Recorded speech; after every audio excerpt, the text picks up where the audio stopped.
Hello and welcome into another edition of New Track Record Podcast. Caleb Hatch and Justin Kinney with you once again. Hello, Justin. Hello, Caleb Hatch. Hello, good people. So, back at the Allen County Public Library recording studios. Shout out to them once again. And we have a busy show to recap Indy 500 qualifying for the 108th running. You know, it's hard to believe. Like, it's already race week as we record here on Wednesday morning, so a bit earlier than we normally would. But I think it's good because we had so much, obviously, from last week to cover. And not even thinking about previewing the race at this point either. Right, absolutely, which is coming up on Sunday, weather permitting, which, of course, we'll get to later.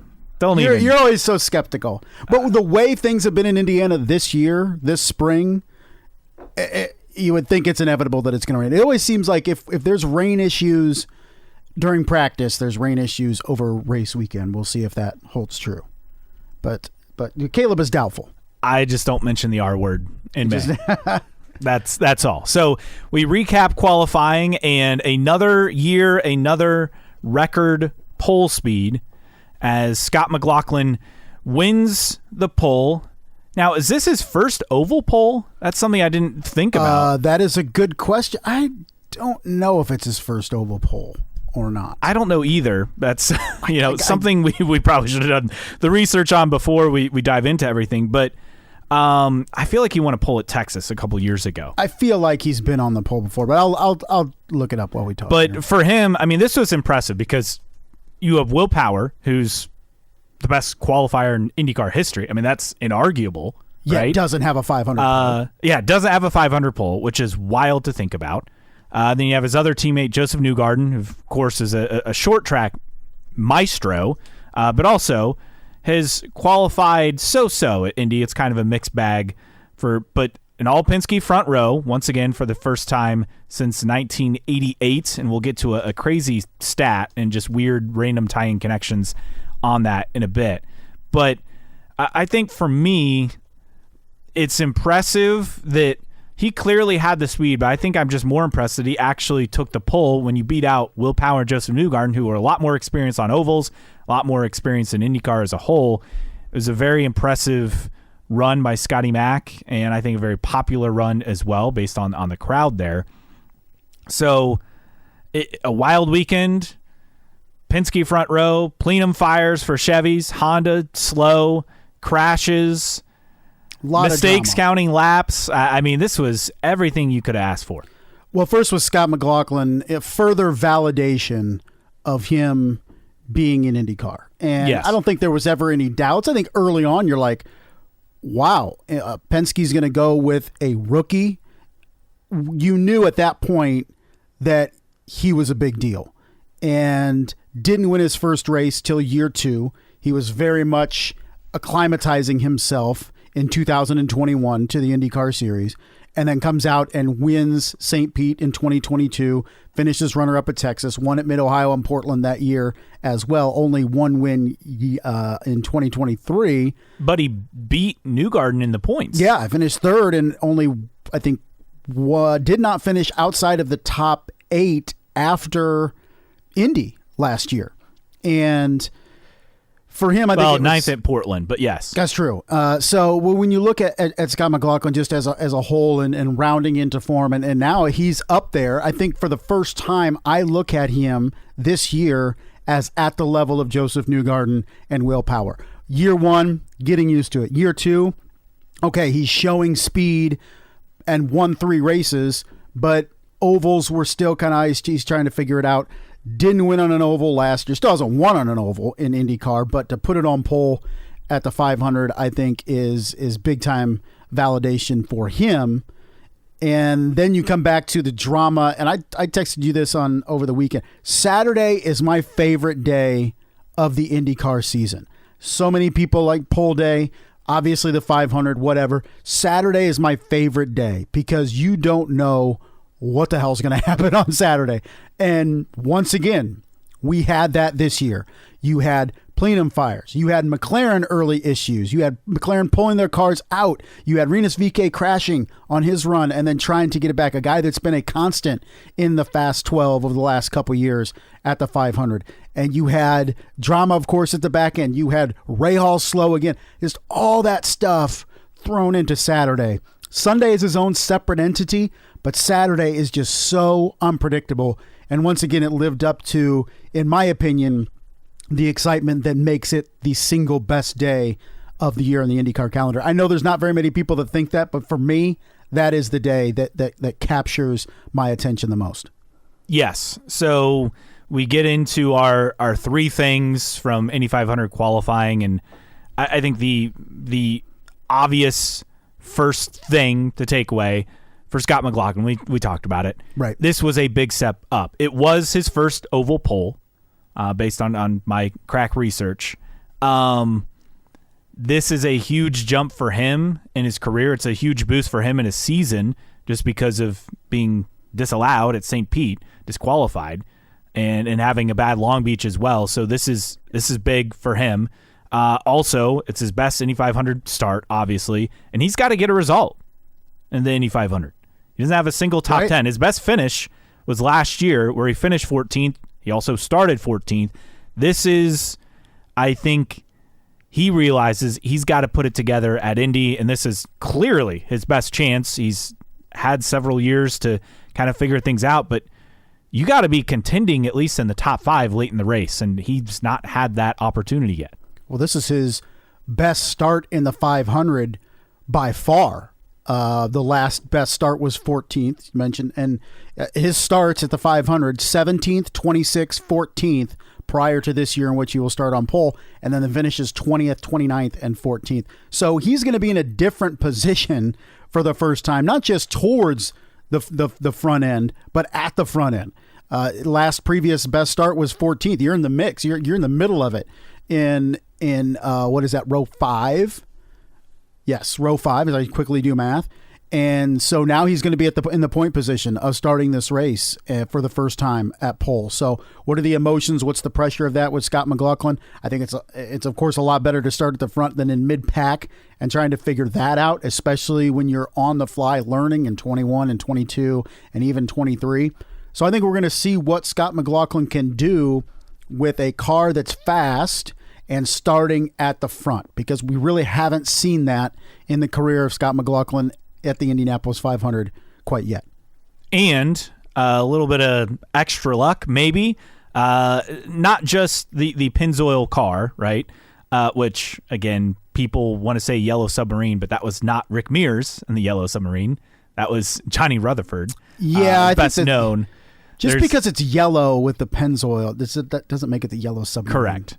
That was a Jim Hall racing car. But of course, the fire suit, right? But now a red fire suit for Scotty Mac to match the yellow Pennzoil car's first 500 win that came 40 years ago with Rick Mears in 84. So that's cool. And then you get into like the fact that Will Power basically called Team Penske's shot right at Long Beach, saying he thought it could be an all Team Penske front row because of how they worked. And I noticed another little thing, something about the push rods, that Penske was using the new spec, whereas other teams were using the old spec, and now the other team's using the new spec. Well, Penske was slow in qualifying last year. They're faster this year as teams reverted to the new spec. That was fascinating to me as well in all of this.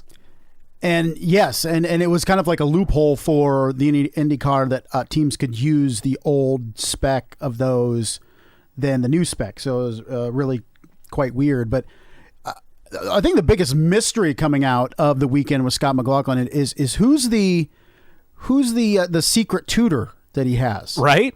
That he won't reveal, because everybody thought, well, okay, it's Rick Mears. It's not Rick Mears.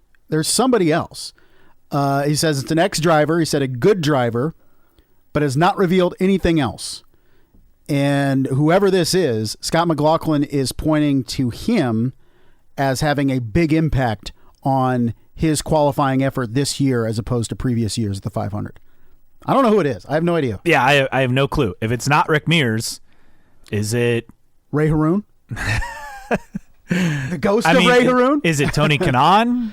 But, well, I mean, you would think, well, Tony Kanaan works for McLaren, but then again, he was down in the Nolan Siegel pit. Now, that's a little bit different, I think, than him helping a Penske driver. I think maybe McLaren would have a little bit of an issue with that, but I don't know. I don't know who it is. Juan Pablo Montoya? I don't know.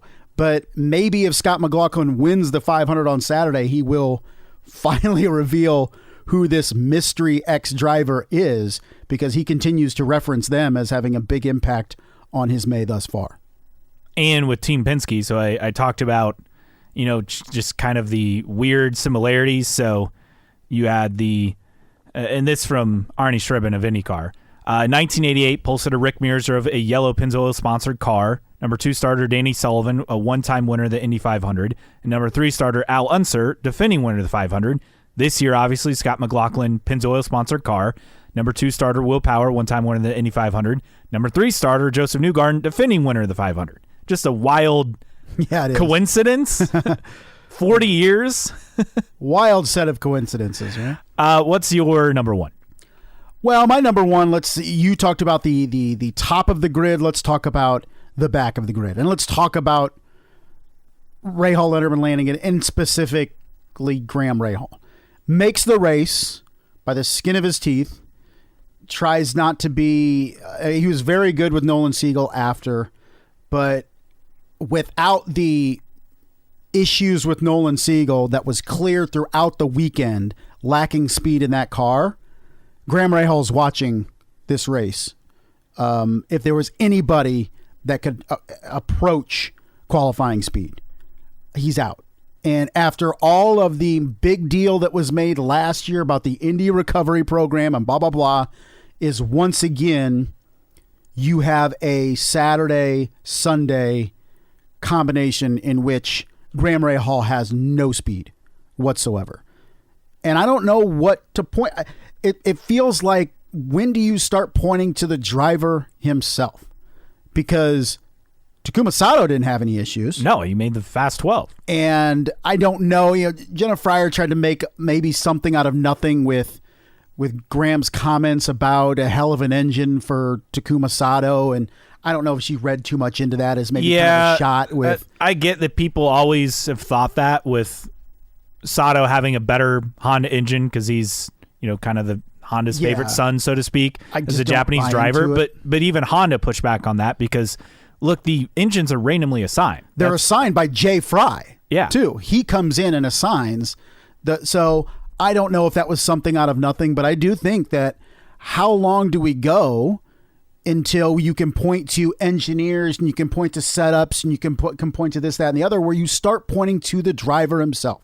Graham Rahal's not a good qualifier. He's never really been a good qualifier at all races, let alone the Indianapolis 500. He started off strong in his career. He was a great qualifier at Newman Haas early in his career. That's the funny thing. He started 4th in 2009, his second year with Newman Haas. His first year with RLL was 7th.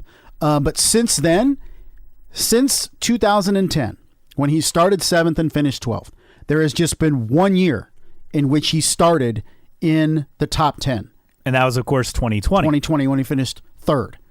And you kind of look at it and you're just... When is everything else, you run out of excuses or run out of other things to blame other than you look at Graham Rahal and it's just, he doesn't have it. And I'm there. You mentioned engineers and all that. Marshall Pruitt had an interesting note in the mailbag, racer.com this week, saying that the Rahal team had a younger kid who was a performance engineer who'd never been an IndyCar race engineer step up to that role with Graham Rahal's car earlier this season, basically saying that's a tough ask for an engineer. But then it's like, why is the team putting a driver in that position to begin with? And that's my thing is for all the Indy recovery program hullabaloo, or how do you say that word? I don't even know. Maybe hullabaloo? There you go. About last year and this year and how things were going to be different. It was kind of the same thing. And I don't, is it engineering? Is it lack of investment in engineering and really getting the who's who of the top engineers in the series? Is RL not competing monetarily to get those guys? I don't know. But at the same time, I look at the team this year and look at Sato was fine, and he's a one-off. And yes, there were other issues with that team, with Pietro Fittipaldi and Lundgaard not showing out, but neither of them were really in the position that Graham Rahal was. And I just wonder, it's like, how long do we go until we say, well, the difference between Takuma Sato and Graham Rahal isn't engine, it's not setup, it's not engineers, it's the driver. And I was at that point this past weekend. I think 1 year was an anomaly, 2 years is a trend, right? Yes. And whether it's the driver, the engineering, the team, whatever they're doing, they still need to keep changing. Because last year they fixed road course qualifying post Indy 500. Right. And that's been fixed since. But still on the ovals, it's just not working. For everything that they said that this wasn't going to happen again, blah, blah, blah, they came one woefully slow car short of missing the race again. And with zero chance of backing into it like they did last year with the injury to Stephen Wilson. And I hope, I don't think inwardly making the race as a 33rd spot is going to make them satisfied, but they were supposed to have changed a hell of a lot of stuff last year heading into this year. And here we were again with Rahal, Letterman, Lanning, and particularly Graham Rahal having to sweat it out over 2 days again. My number 2, let's talk about the phrase of the weekend, plenum fire. Yes. Which we only knew about because Pato Award had a plenum fire coming out of the hairpin at St. Pete to open up, what was that, last year, the season opener? Or 2 years ago? Last year. Came out of the final turn. So, and then got past. Marcus Ericsson got the win. We all know what happened with that. That was kind of one of the few times. Basically, the way I understood it after doing lots of reading and lots of technical stuff, the plenum is a part of the manifold, which covers the engine, right? And essentially, it lets oxygen in. Well, there was no oxygen going in, so the engine suffocates, it shuts down, and then you lose speed. Well, that only happened with Chevy entries. We saw that with 6 entries on Saturday, and then it affected Will Power on Sunday in Fast 12 practice. Didn't impact anyone, though, in the Fast 6 or the Fast 12. Now, Chevy said they ran dynos all over the world to try to track stuff overnight after what happened on Saturday. So clearly the problem was at least alleviated when it mattered. But I think this goes to show that Chevy went all out, tried to do something. Anytime you have engine issues leading up to May, it's because a manufacturer is going all out to try to get maximum speed for pull, maximum speed for the race. This is good competition. And I think this was another aspect that made qualifying interesting over the weekend. It did. That's another thing that I look at Saturday as the unpredictability of the event is who would have thought that something like this was going to happen on Saturday and throughout the weekend, but mostly Saturday. It sounds like from what we understand, which is very little in terms of technical side, that this was an issue created by the boost, and it will not be a problem on race day.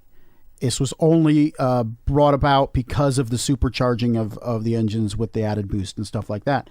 But this just comes to when you have Honda and Chevy trying to eke out every little bit from this engine in which they have had for multiple seasons, and they're just trying to find any edge that sometimes you push it over the edge. And I think that's what Chevy did. We saw Honda with their own kind of issues replacing engines through a half dozen different. Yeah, Graham Rahal got a new engine. Scott Dixon got a new engine. Palou seemingly they had to make late adjustments for him. So this all kind of comes about because both of the OEMs are looking for every single advantage and really riding that line and trying not to go over it, but eke out every single piece of performance they can. And Chevy obviously pushed a little bit too far, and we saw the plenum fire issue. It's only a very short, hesitant type hiccup, but when you're qualifying at Indianapolis, it makes all the difference. We saw Kyle Larson have it and immediately brought it in, thought there was something bigger, but it ended up not being. And it really threw another factor of unpredictability into the weekend, because when Chevy cars were going around, you were just waiting for it to happen to anyone and everyone. And Penske got away with it. And it was an interesting, I don't know if it was on Racer or whoever, where I read it, that Penske wanted to go back out. Penske cars wanted to go back out on Saturday, not pull their times being 1, 2, 3, but at least go out in the event that a plenum fire would happen to them. Roger Penske stepped in and said, no, we're done running. And then you have Will Power have the issue on Sunday morning. So for everybody saying, well, interesting that Penske was immune to this thing. No, they weren't. And the fact that they only had to run once on Saturday, effectively, they lucked out in not having it happen, but it did bite Will Power in the butt. But it sounded like Chevy did a great job overnight to do what it needed to do to prevent this from being a big issue on Sunday. Yeah, Nathan Brown of the Indy Star had that. Power even said, so the decision, and I thought that was also interesting because we talk about, well, Roger's not meddling in, the operations of the team, but clearly he's obviously still got that voice and still can kind of give a thumbs up, thumbs down. And Power said, we should have run. I wanted to, and we didn't. And that's a bad decision in my opinion. That's pretty strong words. Right. But that's from a guy who obviously has job security. He's been with Team Penske for 15 years. So right. He can probably say those things. And for Honda, I mean, they changed 7 engines since the previous weekend, since the GP. Rahal had 2 of those, that from Jenna Fryer, the AP. So there's just a lot of stuff. And the best way to explain it, and there are a couple of good threads on this, Molly Marissa on Twitter, Molly M_O has a really good thread explaining plenum fires. And J.R. Hildebrand, he was kind of the first one when it first happened to Larson. He pointed out that that's what it was. And he was correct. He said, it's a backfire that briefly causes a literal fire up into the plenum that burns up all the O2, the oxygen, in the plenum, which keeps oxygen from being able to get into the intake to power the engine. Like putting your, he says hard, I think he means hand, like putting your hand over the intake just shuts power off, basically lift fire out back to normal. So again, no oxygen going in. You slow down. We saw this happen to so many drivers. I mean, Agustin Canapino of Juncos was on a Fast 12 run late Saturday when he had a plenum fire. And we've never heard, at least publicly, Agustin Canapino as angry as he was when that happened, because he knew, I think both Juncos cars had speed late in the day on Saturday, and it hurt Agustin Canapino in the worst way with a plenum fire. So this is... I don't think it's a huge issue. Hopefully people aren't looking at, oh my gosh, you're, another big issue with plenum fires and IndyCar and this, that, and the other, because this is what happens when you have OEMs trying to get the maximum amount of performance out of an aging formula. Is you are trying every little thing to find that extra little bit of boost that can put your cars at the front of the field. And Chevy just pushed a little bit too far, and they had to bring it back a little bit for Sunday, but still were able to dominate 9 of the 12 cars in the Fast 12 were Chevys. But that doesn't guarantee them a win on Sunday, because you could look at, there probably still is a little bit of questioning of performance for Honda. Can they last, or for Chevy, can they last 200 laps, even without the boost that caused those plenum fires?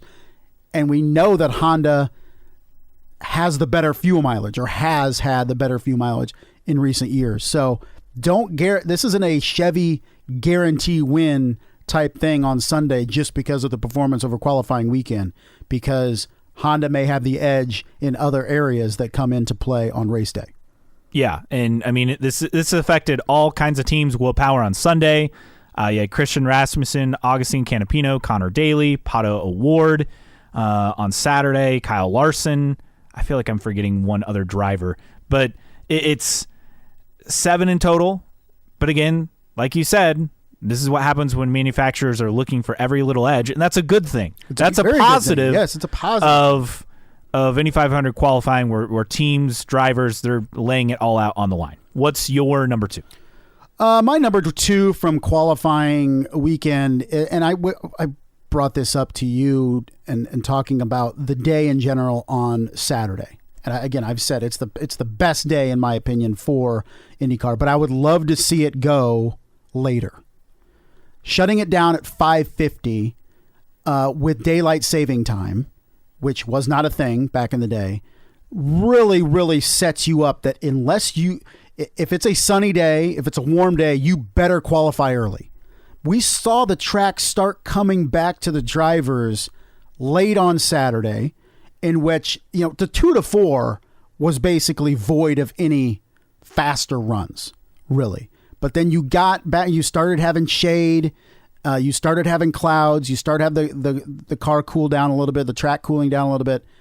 And I think going to 7 o'clock makes so much more sense, 6:50 or whatever, because of the sun getting lower, and with daylight saving time, it's still so hot.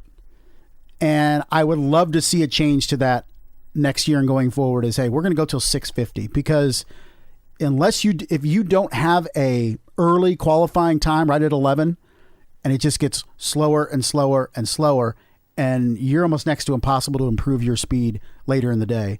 And then we saw it after 5 o'clock with the Junco's cars going faster and stuff like that. I would like to see another added hour at the back end of Saturday, so the speeds you see earlier in the day are speeds you see later in the day. So what if you just did like noon to 6:50?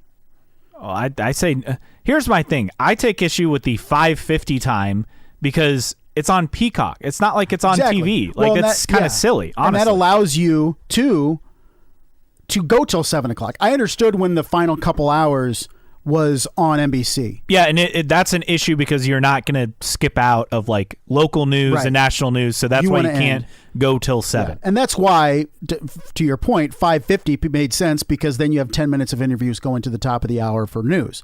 If you're on Peacock or FS1 or whatever, if IndyCar does switch to Fox or whatever, you don't have that built in. Okay, we got to get it out by 6. So take it all the way till 7 o'clock, or at least go till 6:50 or something like that. I would like to see that, because we saw the track coming back to the drivers on Saturday late in the day, and then you're ending. And there's just not enough time for everybody to get through. You saw the line, what was it, lane 2, that everybody wanted to get back out there after 5 o'clock, because the track was cooling, and you saw the track coming back to the sweet spot, so to speak. And you're just missing out on more drama, I think, if you went later on Saturday. If it's not going to be on TV, if it doesn't need to be done by 6 o'clock for the local news, then run till 7 o'clock, because the daylight's there. And unfortunately, with the last several years, the advantage has been the early runners at 11 o'clock. The 11 to 1 is kind of that sweet spot, 11 to 12:30 before it really gets warm. And it's just unfortunate. I just wish we had more time on the back end of the day. So if you draw qualifying 22:34 or 23 whatever, you're not being punished, and you have a real chance to go out later when it starts cooling off to maybe get similar conditions to what those early runners had. Yeah, I don't know. I don't have a huge problem with the time. I would think it would make more sense to go noon to 7 if, again, the TV window is not going to be featured at all. If it's just going to be streaming on day 1, I guess I don't have a problem. But I guess that also eliminates your ability to have a TV window on day 1 if you go till 7. Unless it's on early. Well, I guess if it was NBC, you could have it on USA, or if it was on Fox, you could have it on FS1. Just obviously not NBC. Yeah. And going over 6 o'clock. But I don't know. For a guy that loves Saturday, I would love to see later running to further add to the drama of Saturday. That's my thing. What's your number 3? My number 3. So I want to compare two drivers, because I think you're looking at a just drastic difference, even though they're in the same scenario, at least going into Sunday. Really late Saturday. And I want to compare Rinus VeeKay and Eddie Carpenter Racing to Andretti Global and Marcus Ericsson. So Ericsson obviously had the terrible practice crash, right? And that's a killer. But then VeeKay had the crash early on in qualifying. Day of, Ericsson could never find the speed with a backup car. He's in the LCQ, ends up making the race, and fairly easily among those 4 cars. VK, though, on the other hand, they repair the car, not a new car, because Ericsson had to go to a backup car. Remember, they're like, oh, the backup car is faster. It's like, no, it's not. Yeah, it's never. No. If it was faster, you'd be running that car as your primary. Correct. Okay? It's like, get real. That's never the case. But you have ECR repair the car, send VK back out, in the final hour, and one of the final runs of the day. He had the next to last run. Yeah. Ahead of Graham Rahal. Yeah, Rahal was the last one. And VK finds himself in the Fast 12 and just missed out on the Fast 6. Meanwhile, Marcus Ericsson qualified 32nd. I get that Andretti Global has all the resources and everything, but Rinus VK is a fast qualifier too. Don't get me wrong on that either. But I just think the differences there in these situations say a lot about A, how tricky it can be at Indianapolis in qualifying, and B, nothing is ever so cut and dry as we expect it to be. No one expected Marcus Ericsson and Graham Rahal to be 32nd and 33rd.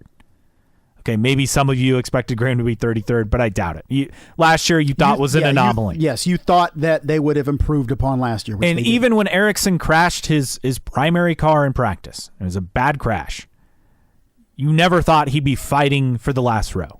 Well, you wonder, let's say Marcus Ericsson stays at Ganassi, would he be, if under similar circumstances, be starting 32nd?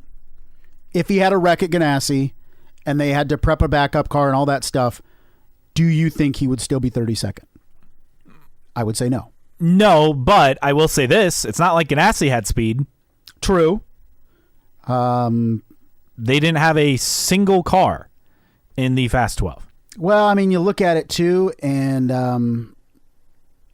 yeah, I mean, the thing with Ganassi is when you have 5 cars, and yeah, you have Dixon and Palou, but you have Marcus Armstrong, who I still think is trying to find himself, and then you have 2 rookies, in Kiffin Simpson and Linus Lundqvist. And not conducive, I don't care how much running you have, even in a clear week, which we didn't have last week with practice, is Simpson and Lundqvist are still getting used to things, and Marcus Armstrong is still kind of growing in his role as well. The guy's still only 23 years old and in his second season. So, and he didn't do any ovals last year. So effectively, he's a rookie. He's a rookie. Yeah, I mean, he's technically not a rookie, but he's Indy a 500 rookie. So it's basically, you have 3 rookies outside of Dixon and Palou. So it is a team in Chip Ganassi Racing that had a lot of inexperience. This kind of harkens back to the A and B team days, right? Where you had Franchitti and Dixon and then Kimball and Rahal.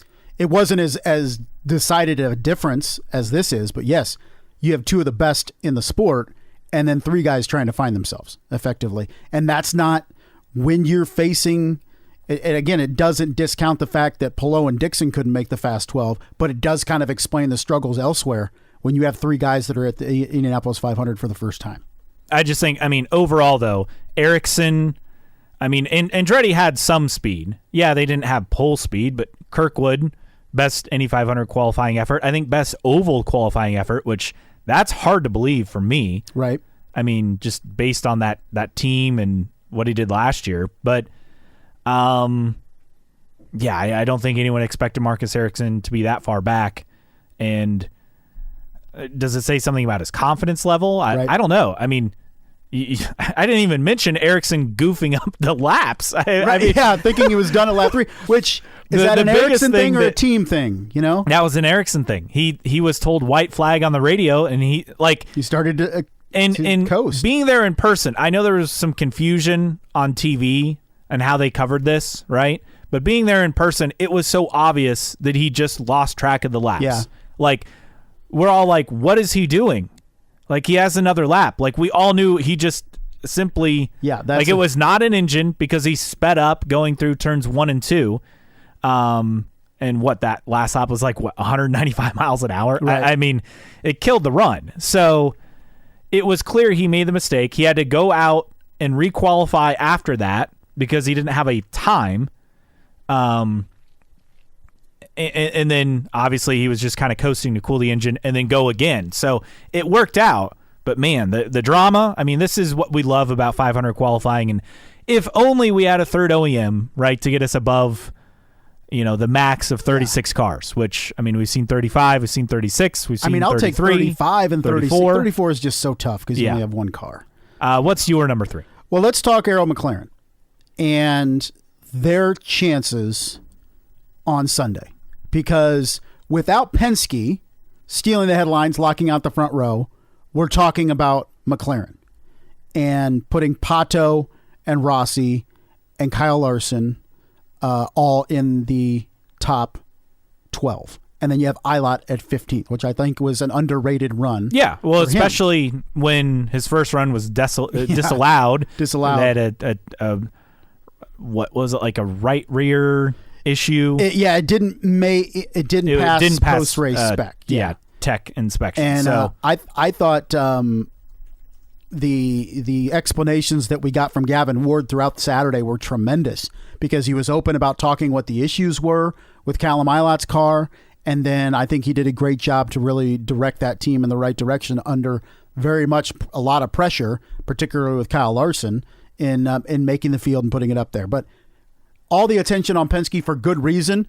But can McLaren break through on Sunday? You have Rossi starting 4th, Larson starting 5th, Pato starting 8th, and then you have Eilert down in 15th.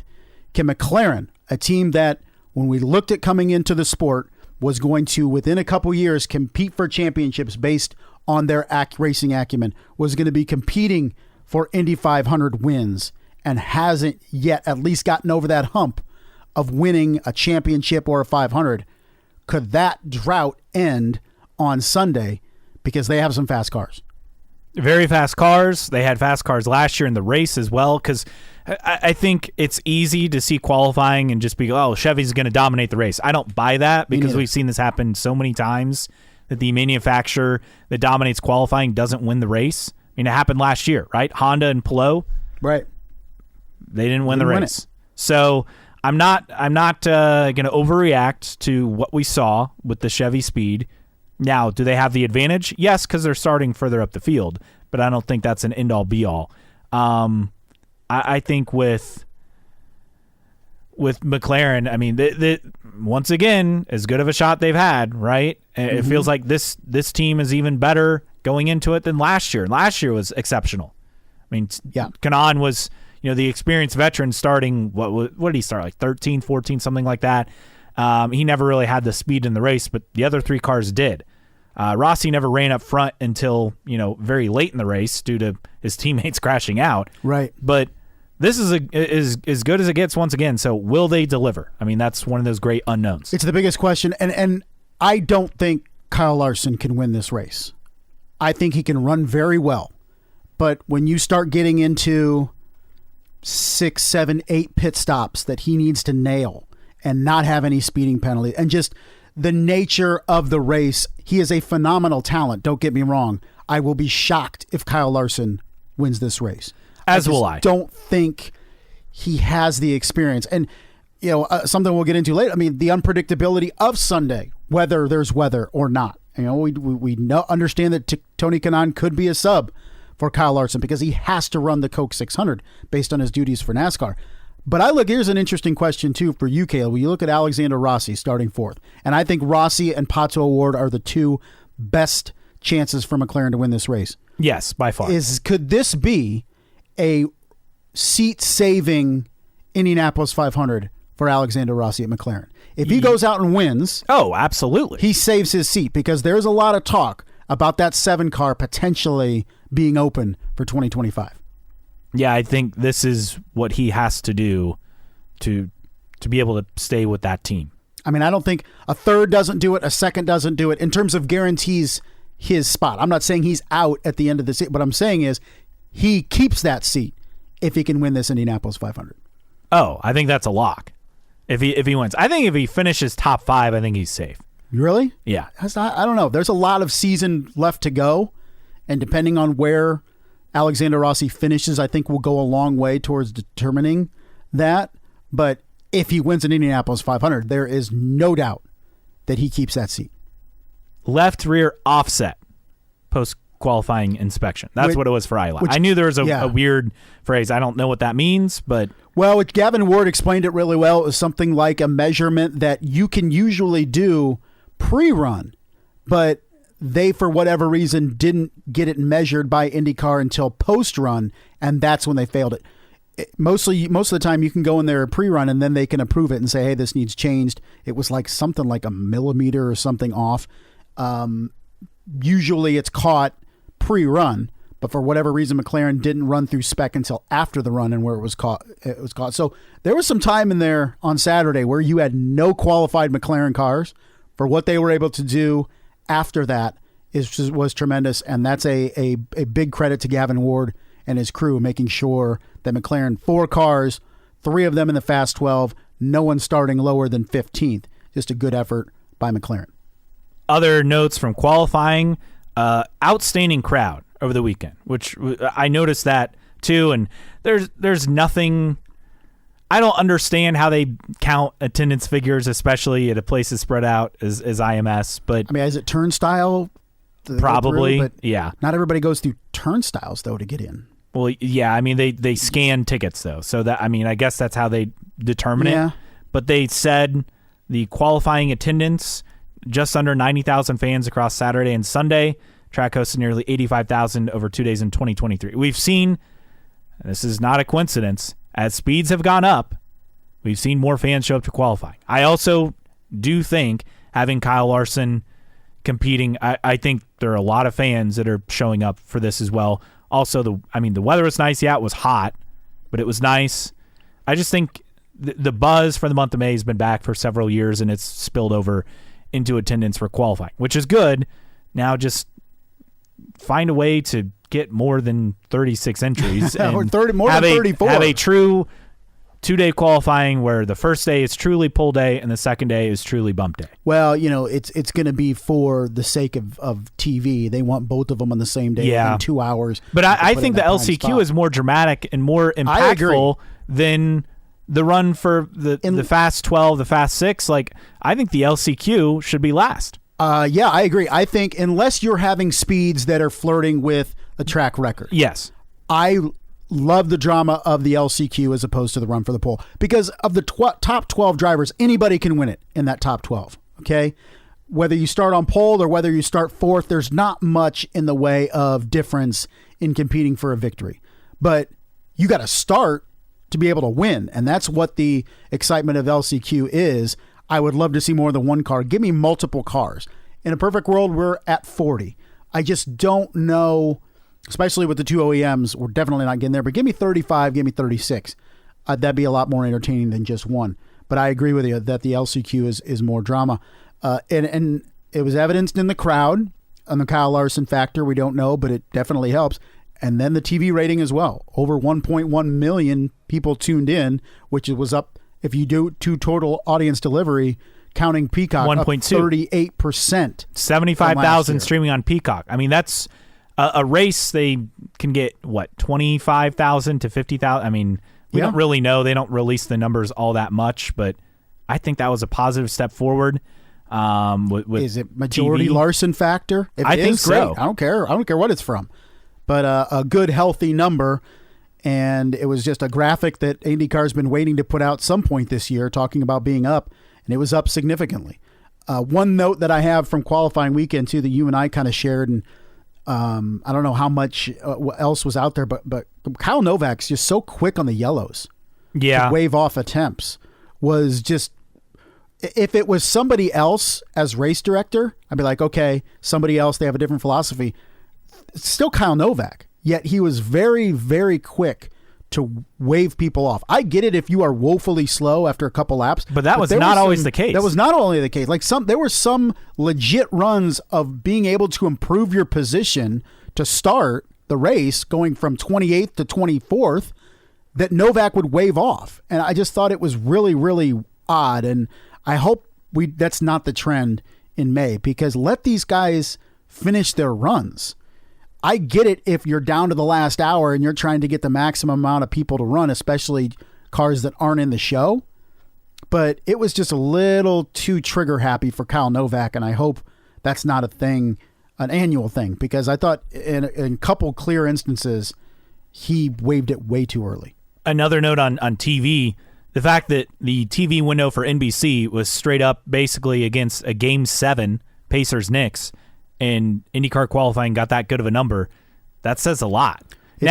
Granted, the Pacers were in control of that game for the most part. I mean, the entire first half, and outside of the Knicks cutting it to 6, and I think the third, the Pacers pulled away. So it was a blowout in most aspects, so that probably helped. But when your core market is going to be locked into Pacers-Knicks, I think that the numbers are really good. I mean, up 35% from TV, 75,000 on Peacock, which is an exceptional number for stream only. I mean, yeah, the 500 is going to do massive numbers on Peacock, but that's expected. I think for qualifying, that's really, really positive for that. Also, didn't mention it, but for Takuma Sato to make the Fast 12, for Ryan Hunter-Reay with Ryan Reinbold to make the Fast 12, those were also exceptional runs by them. And it's great to see, and hopefully Ryan Hunter-Reay can have a good run on Sunday, because in an era we're seeing less and less one-offs, it's cool to see those one-offs have success, and thus hopefully encourage others to put together one-offs. And make no mistake, Ryan Reinbold is not your typical one-off, because they're not scrambling. It's not Able Motorsports scrambling, trying to find funding and throw not able to get parts, which is, I mean, it's a series issue. I don't think I'm saying it's not Able Motorsports' fault. Other teams weren't able to get parts, right? Which is wild. How Delora has been in control, sole chassis supplier with this element of car since 2012, right? And they were the sole one since 2006 as well. But again, different chassis. How are we dealing with parts shortages? It's got to be a factor because there's no competition. That's how. Yeah, and that too. I think Dallara looks at it and is like, where else are they going to go? Correct. And then also, we're not making these parts until we have orders, or we're only making limited parts until we have orders because of I'm sure investment. They don't want to invest a lot of money and not sell these parts, but it's just Graham Rahal's been vocal, and a couple others, about the ridiculousness of where we're at in 2024. And Mike Hull had an interesting comment. I think Tony Donahue posted on Twitter about saying, maybe we need to go back to chassis competition, basically. Yeah. And I thought that was a fascinating comment. If Dallara is not looking over its shoulder at others challenging its role in the sport, then they can be complacent. And I think a lot of people in the paddock would agree that Dallara has been complacent when it comes to replacement parts. All right, so that's qualifying. If you agree or disagree with us, we'd love for you to interact with us. You can always find us on social media, IndyCar Podcast, on Twitter/X, on Instagram as well, on Facebook. Just search for New Track Record. Our email address, newtrackrecordpodcast@gmail.com. You can support us via Patreon, patreon.com/newtrackrecord. Thanks to Xavier, Rob, and others for their support. And you can check out our store on the website, newtrackrecordpodcast.com. We have t-shirts and stickers there for you to look at. Also, you can sign up for our email list so you'll never miss an episode or any special announcements. That's for free on the website as well. You'll get a weekly email of new episodes. And you can always download and listen in for free. Apple Podcasts, Spotify, Amazon Music, YouTube, basically wherever you find your podcasts, Overcast, CastBox, Player FM, you can download and listen into the podcast for free.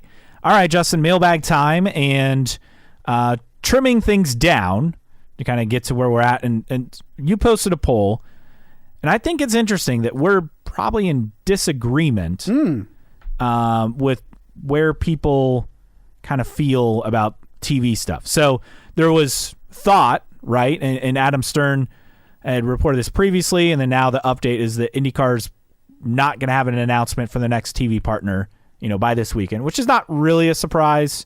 But there was thought that this weekend could be kind of the deadline. You posted a poll, Fox or NBC, who do you want as broadcast partner of IndyCar in 2025? Nearly it was 2/3. Yeah, it was basically 2/3. 66.4 said NBC, 33.6 said Fox. So basically, yes, 2/3. A lot of replies here. Bill Hessa said, the more time goes by, The more I wish CBS was in the mix. CBS, Paramount Plus, lead in or out from the NFL, Big Ten, or college basketball for less money for sure, but a shot at a bigger audience and no motorsport competition on the same network. Here's the issue, though. You're not getting Big Ten basketball or football lead-ins outside of maybe like one or two races. Yeah. So I don't know if that's helping you a whole lot. NFL, you're not getting that because the season's over. Yeah, and again, early in the season, where do they go? Right? Are they streaming on Paramount Plus only for the season finale? Like, what do you do for that? CBS Sports Network is not even Nielsen rated. Yeah. So like that's the issue, I guess, with that. Mom 2X over 2002 on Twitter said, NBC because I don't need to pay for another racing streaming app. That's fair. Kidding, I pay for it anyway between Peacock, Flow Racing. There's another one that I don't even know. We pay money for racing in our house. Yeah, I understand the frustration over another streaming platform.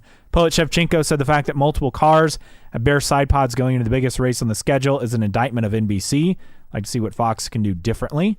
I don't know if that's an indictment in NBC. I think that's an indictment of the team's marketing and sales and sponsorship efforts. And look, we see this happen, and then we see those side pods fill up for Sunday almost every time. Yeah, we're kind of hearing about it too this week. Here and there, more sponsors coming on board. But I don't think there's one real cause for those or point fingers, whether it's NBC, whether it's the teams, whether it's the series. In terms of marketing and rate, I don't think there's one magic blame to go around that says that's the reason why some of these cars don't have advertising on the side pods. But it is a bit of an area of concern, particularly with those teams. If you can't get sponsors for the Indianapolis 500, what makes you think you can get sponsors for the other 16 races on the schedule?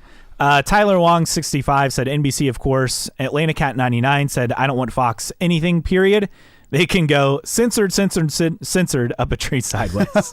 Man, some people with such hate for Fox. I think it's just because of politics. Like, I don't associate Fox Network with Fox News. Yeah. Or you have... Like, I get that it's the same company, but I don't think that impacts their sports programming. I don't think so either. I think also people maybe judge Fox based on previous coverage of NASCAR or whatever. Well, and I think that's the other aspect here. I'm not judging them based on their NASCAR coverage. Like, people want to joke about Digger or whatever, right? It's like they don't do that anymore. Yeah, there was the Digger with the camera and stuff. They haven't done that for a long time. I forgot about Digger. But whether they like the cartoonish graphics, that's Fox Sports Worldwide.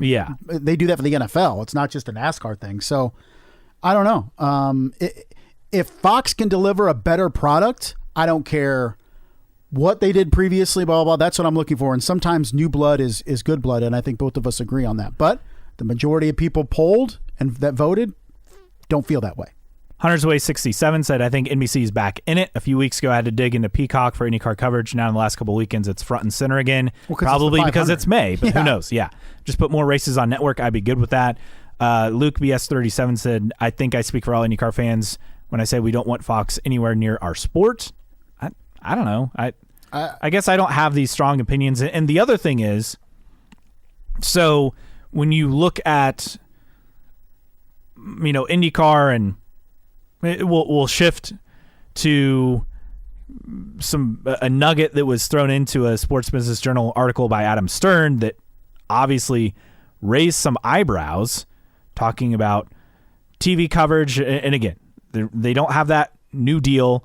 Fox still in the hunt, apparently. That's what Adam Stern says. And he said, discuss the bid with people in the racing industry as ties to scenario playing in case it lands the deal. Mark Miles says it remains a 2-horse race between Fox and NBC, so that's kind of where we thought it was. But I don't think we have any clue what's going to happen. But the tidbit that caught everyone off guard, so Dale Coyne had previously said that he wants a new car, right? Then you have the story by Adam Stern, this that you pulled because this is the eyebrow-raising thing. Miles, as in Mark Miles, and says that IndyCar has big plans in the works, while major schedule changes for 2025 are unlikely. He said the series is working on very impactful moves for 2026, along with being in the early planning for rolling out a new car in 2027. What? Well, what we always say, it's always the year 2 to after 3 years next. away. Everything's right? always 2 or 3 years away, which ends up being 5 or 6 years away. Just look at the hybrid as being the great example, recent example. Yeah, announced for 2019 for 2020, right? Then you had the pandemic. Yeah. Which, okay. That's fair. And 21. Look, I'll give him a pass for both those years because he had part shortages. But it should have been last year. Yes, at the very latest. Yes. Now you're doing it mid-season in 2024, which you needed to do to appease the OEMs. Yes. For sure. That's how you keep Honda around, by having the hybrid. You're hoping, at least. I think more needs to happen in that realm to keep them around, and we'll see. But that, to me, and you mentioned it, maybe it was thrown around somebody else, is the first that I've read that there is a not even just a plan, but looking into a car for 2027. Yeah. Dale Coyne wants a new car. So, and he's the only owner who's said that, which I find interesting. If the guy with the least amount of money among team owners wants a new car, then everybody else can get a new car. But correct. 2027, okay, maybe that would make me think 2029, 2030 with the car's ability or inability to deliver on things. But think it's intriguing. But then again, you and I are kind of in the same boat. Like, okay, show me tangible evidence that this is going to happen, and then deliver on that promise that you say. Because IndyCar loves to throw stuff out there and dangle it, whether it's international races, whether it's events, this, that, and the other, whether it's plans for a new car. Well, the schedule. Blah, blah, blah. So basically, the schedule is going to be the same next year. That's fine. But then major changes in 26. But okay, contingent on what? Because international races sound great, and then there's a change in leadership of that country or that region or that city, and it goes to, like, how are you able to correctly, I guess, point to tangible changes in 26 when things are so fluid with some of these cities and country? I don't know. Wake me up when there's an actual evidence of deals being signed and cars being designed, and even then, plenty of things can go wrong. Several replies. Bengals DFW said with a yawn emoji, I'll believe it when I see it. Yep. Aaron J. Richmond, everything with Mark Miles is 2 years away. Same with the video game, the hybrid engine, new cars, etc. Bill Hessa said, I want to be psyched, but I'm falling into it's always 2 years away crowd. I think we're noticing a theme here. Pilot Shevchenko, the man who really runs the series. Dale Coyne has spoken, so a new car shall be. Racer Boy 1969 said, update, new car delayed by 16 years. Hunter's Way 67 said, yeah, sure, not buying it until I see a physical car take actual laps on a track somewhere, anywhere. And Lynn _IndyCar said, didn't Marshall Pruitt write about a new event in 2025 during the off-season? I think so, and we knew it was like a Western event, right? We guessed Salt Lake City. Right. I don't know. Denver maybe has kind of been thrown out there as well. Second race at Thermal. If I had to pick right now in terms of saying what's the next big event that's added to the schedule, as of right now, I would say a Denver street race. Yeah, definitely a street race, I think, is for sure in terms of the next event. Other thoughts? This from Mom2X over 2002 on Twitter. Okay, so my thoughts, 26, 27 cars a season is fine, but can we get some incentives going to get 36 plus cars trying to qualify for the 500? Well, the system is set up that there's not competition. You add a third OEM, that's how you get more than 36 entries, period. And it all sounds well and great. If Honda and Chevy says we cannot support more than 17 cars each right now, then that's where you're at. And 18's always been said to be the max. Right. If you want Chevy, and let's just throw out the third OEM out the door right now, because there's nothing on the horizon now for that. How do you make it more economically feasible for Honda and Chevy to produce and support more engines for the 500? Because there's no shortage of teams that would be interested in running cars. There's no, in my understanding, no shortage of chassis. It's engines. How do you make it and parts? How do you make it more profitable, or maybe more so less money losing for Honda and Chevy to support more engines for the Indianapolis 500? That goes back to the series. That goes back to having a spec engine where all the teams have them, and then they can mess around with the technology and the electronics and stuff to try to find an advantage. If you lose Honda, then of course having more than 33 entries goes completely out the window because it'll be a struggle to get to 33. But if both stay in for the long term, I think the spec engine and lowering costs then could lead you to both OEMs saying, yeah, we'll do 20 engines each, which would be mind-boggling, but the price has to come down for them. Yes, and maybe that's the method to get there. One other note on the mailbag, Jeremy from HBG on Twitter said, interesting how Joseph Newgarden didn't mention Scott McLaughlin at all in his post-quali interview. Well, they don't talk. They don't talk. And this came out today. I think they're doing this for every driver. Yeah, they do this for every driver. Little driver profiles being thrown out there. By IndyCar on social media. By IndyCar. One of the questions being thrown out to each driver is which IndyCar driver would you take on a road trip? And Joseph Newgarden says solo. To be fair, other drivers have said solo or they wouldn't take anyone. But there's more history with Joseph Newgarden. I mean, at some point you're going to be like, Joseph, just lighten up, man. And then I said, just pick Santino Ferrucci. Like for a driver that maybe you have the most beef, or a lot of drivers have the most beef. Like, just come on, lighten up, man. Have a little fun here. Or say Scott McLaughlin. I mean, I don't know.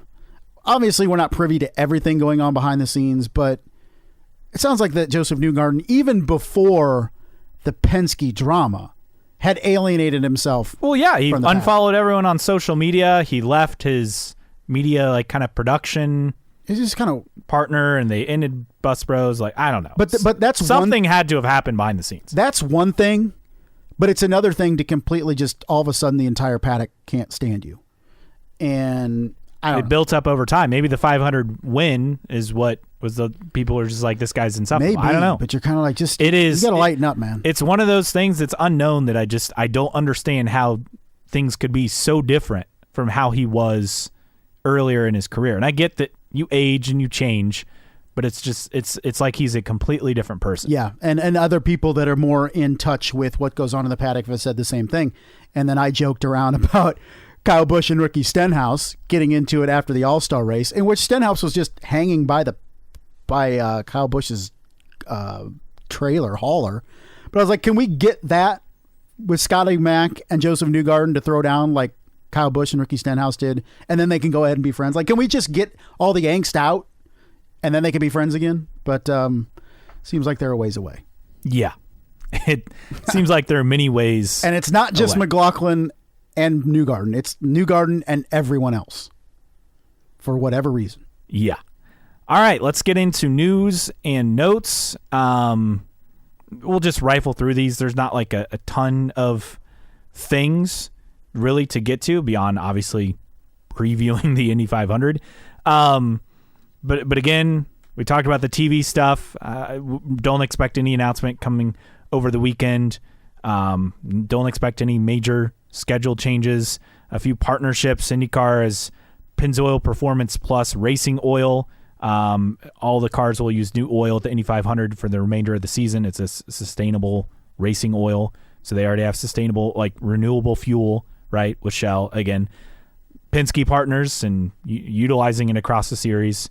I don't think anyone has an issue with this. IndyCar Series team owners, new opportunity before the 500 to review and possibly agree to move forward with a new charter system. That from Marshall Pruitt. Haven't seen any details, formal details leak out, but we expect the 500 to not be included as far as guaranteed spots. Let's hope it stays that way. Elsewhere, a lot of people are upset, and we didn't talk about this in qualifying, but a lot of people bitter in the paddock about Penske's Foyt relationship because they basically see it as them buying Michael Cannon and his expertise. We'll save one of the juicier quotes for that. But later, Cisco, official partner of IndyCar and IMS. That's one of McLaren F1's tech sponsors. So they're a partner in the series. I'm told that's a big deal. Okay, whatever. Cisco's a big company. Yeah, in it tech. is. But we've heard this. NTT data. That relationship is going to foster all this, next level technology and analysis. The app has stayed the same, and the app didn't even work half the time on Saturday. Really? Yeah. Yeah. It was frustrating. I'm like, okay, whatever. Ken Griffey Jr., pace car driver. I like it. I mean, I think it's we're pretty Reds cool. fans. Obviously, Yeah. we like Ken Griffey Jr. I mean, if you grew up in a time when Griffey was the star in Major League Baseball, when he was with the Mariners and coming up as the kid with the sweet swing, it's pretty cool. The season 2 of 100 Days to Indy, which is still in progress, already has a coming soon to Netflix. So that's good. That's good news, certainly. Also, you have, I don't know who these people are, but I understand one of them is in Dune. Austin Butler and Jodie Comer, who are stars of the upcoming Focus Features movie Bike Riders, will wave the green flag for the Indy 500. Austin Butler is in Masters of the Air on Apple Plus or Apple TV, whatever it is. That was the series following a bomb group in World War II. That was basically with Tom Hanks and Steven Spielberg, the third of their kind of trilogy with Band of Brothers and the Pacific. So I know Austin Butler because of that. But right, he was in Dune, right? The remake, correct? I don't know. Sure. I believe he was. Yes, he was. I think it was Dune Part 2. Yeah, I've not seen the... And he was Elvis in the Elvis movie. Oh, yeah, that's right. I did know that. I have not seen that either. But so, cool, I guess. I don't know. Hey, if you're into that, if you're into the star-studded affair, yeah, that's cool. Other news, Aaron McLaren is considering Tony Kanaan as a possible Indy 500 sub for Larson. We've heard this, and then it was, well, he's not allowed because they changed some rule. And then it was going to be, he's going to run a refresher on Thursday. And now I don't know where this stands, but it doesn't work if he can't at least get a shakedown of the car. Like you can't have someone just step in and for some reason and then just like that. That's not fair from a safety standpoint, in my opinion. Yeah, I mean, just because it's Tony Kanaan and he's done an innumerable amount of Indy 500s doesn't mean that he can just hop in the seat on Sunday morning and be fine. So I guess we'll see what happens over the next couple of days, both with the potential weather forecast and what happens with that. I mean, could he... Because my thing was, could he jump in the car at some point during the 2-hour carb day run? But you would want Larson doing every bit of that 2 hours. So yeah, they're evaluating a refresher run, which I hope they figure out. Yeah, I just that's the danger. We're doing the double. If there's any portion of a weather delay at the 500, that driver's going to have to leave because his primary duties are to run with Cup, and that's what Kyle Larson's going to have to do. I mean, we saw him leave on Sunday. Yeah. Scott McLaughlin did his pole run. Yeah, so that's how little time, extra time Kyle Larson has. So for any amount of delay, weather delay, I mean, even a lightning delay. I mean, with 300,000 people there, even if it's not raining, but there's lightning 8 miles away, you're going to have a delay of some sort. So it will be a fascinating storyline to follow if indeed there is some weather coming in on Sunday, what Kyle Larson opts to do. Also, a couple other notes. You have HMD. They're going to have their grand opening. So that's from 10 a.m. to 1 Eastern tomorrow. So we're recording this on Wednesday, May 22nd. Now, is that a brand new facility? Or is that yes. Okay, it is. So I think they took over like an old marsh, if I'm not mistaken, in Brownsburg. Right. So that's pretty cool. Also, the Indy 500 will be available free-to-air basis for fans in the UK this Sunday, streamed live on YouTube by Sky Sports F1 for the first time ever. So that's really cool. Also, ticket sales for the Indy 500. This update from Nathan Brown, down to around 6,000 grandstand tickets left. I'm sure it's a lot less as we record this. So if they sell out the grandstand seats, do you think they lift the blackout? I don't think they do. No. I don't think they it's do. Wednesday. You got 4 days before the race. I just don't think it's going to be a thing. I don't think so either. ELF Cosmetics, or ELF, I'm not sure how you pronounce it. I think it's ELF. ELF, Eyes, Lips, Face. That's what that stands for. But they're going to do, so they're an official partner of IMS and the Indy 500. They're going to have activations. They're going to do a drone show. Ooh. They'll also activate with Roblox and Snapchat as well. So that's pretty cool. The drone show, I think, is Saturday night in Indy. And those, like some of those drone shows, like if you've seen them around the world, like they're crazy. Yeah. Insane.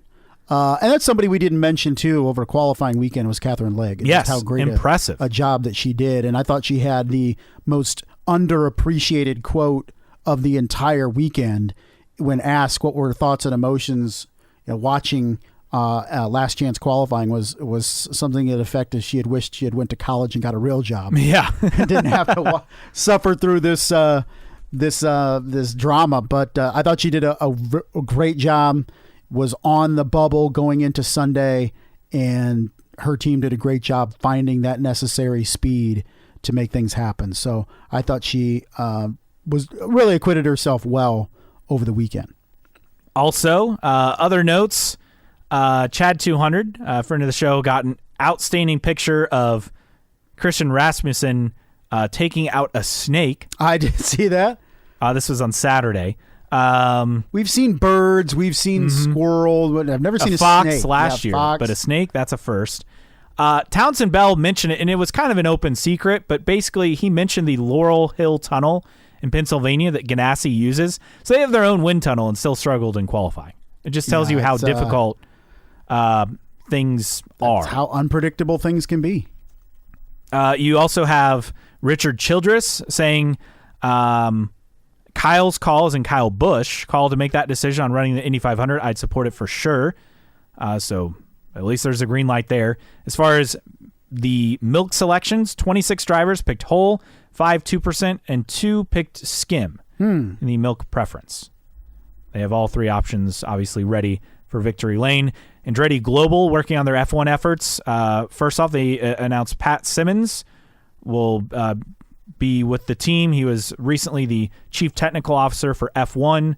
He'll join the team, the Silverstone base, after he's done on his gardening leave. I love how they call it a gardening leave. Yes. And then the other aspect with all of that is that there's, they're working the political landscape, Andretti Global is.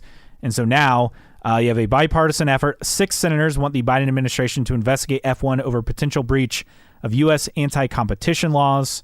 You have Amy Klobuchar, you have Lee, you have Todd Young of Indiana, Peters, Stabenow, and Padilla, the senators all signing on to this letter. So they're continuing to work at pace for 2026 and take advantage of all options. Marshall Pruitt back at the track over the weekend. So that's good news, as his wife's chemo has been tolerable. Sad news, Eddie Gossage, former Texas Motor Speedway president, died just 65. Just one of the last great racing promoters. Especially a dude, one of the great racing promoters that loved IndyCar. And that dude, I think the only reason IndyCar lasted at Texas as long as it did is because of the love that Eddie Gossage had for that sport and the series. And tough to see him go away. I mean, look, 1 year away from being the promoter at Texas Motor Speedway, IndyCar's not there. So I think that's a sign. A couple things too. You mentioned that Laurel Hill Tunnel. Yeah. It's amazing. That is an actual tunnel that was built in the 40s. Yeah, and they use it. Chip Ganassi uses it for aerodynamic testing. It is outside of Somerset, Pennsylvania, I believe, or Somerset County. Pretty cool. Also, this is a update to a story from Marshall Pruitt that McLaren is also considering Nolan Siegel as a possible Indy 500 sub for Kyle Larson, which I would work better than trying to get TK cleared. So if there is weather, if Kyle Larson cannot fulfill his 500 duties, could we see for the second straight year the bumped driver, the 34th driver, find a way into the starting field with Nolan Siegel? Other couple quick notes. Matt Hickey 93, welcomed in a son, Theo Alexander Hickey, was born May 18th. So congrats to him on the new baby. And Georgina back at Barber Motorsports Park with a new outfit. So, is she? And better secured, a red dress. I would imagine. I hope so. More duct tape being applied. With that, time for tweets of the week. A lot of shade on Penske and Michael Cannon. First one, Christopher DeHard, C. DeHard. What a cheap way to hire Cannon, right? Get a deal with Foyt and get all the Speedway secrets for free. That from Colton Herta. You have Stephen Wilson saying Penske engineers walking out of the Foyt shop after signing that tech alliance this winter. It's someone sneaking by in a GIF carrying a bag of, the bag of secrets. Also, Nathan Brown had the article about Scott McLaughlin's secret tutor, and Colton Herta said, "Anytime, Scott, always happy to be your driver coach." And then Indy 44 just posted a picture of Joe Tonto as the driver coach. I did see all outstanding responses. All very witty. Random split error driver of the week time. Well, quick thing with Michael Cannon. Look, this happens in racing. I don't blame Penske for... He left Ganassi for Foyt, I mean, and then Penske found a way to form an alliance. So it's worked. Maybe Chip Ganassi shouldn't have let him go, or B, any other team could have hired him when he left Chip Ganassi. So that's where we're at. This seems fitting for our random split era driver of the week with the Indianapolis 500 coming up, and Firestone, of course, being a big part of the IndyCar series and the Indianapolis 500. We're going with Nick Firestone. Who? Oh, really? We got one with Nick Firestone? I thought we were running out of who's.